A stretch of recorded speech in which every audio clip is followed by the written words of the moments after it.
እንግዲህ ታሟል በሽተኛ ነው ስትሉ የነበራችሁ አሁን ምን ይውጣችሁ ይሆን? ምን ታደርጉ ይሆን?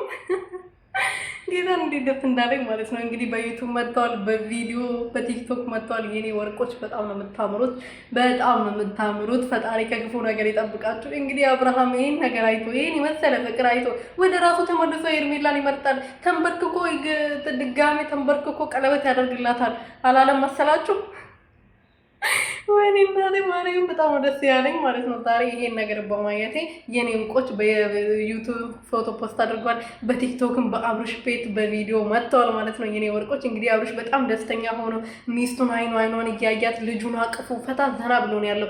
ምንም በሽታ የሚባል ነገር የለበትም። ታሟል የምትሉ ሰዎች እናንተ ናቸው የታመማችሁት። በቃ አብርሽ የራሱን ህይወት መርጧል። ከልጁና ከሚስቱ ጋር ይሄንን ጊዜ ማሳለፍ ናፍቆት ነው ወደ ሚስቱና ልጁ የተመለሰው። ከገባችሁ ማለት ነው። ገባችሁ አይደለ?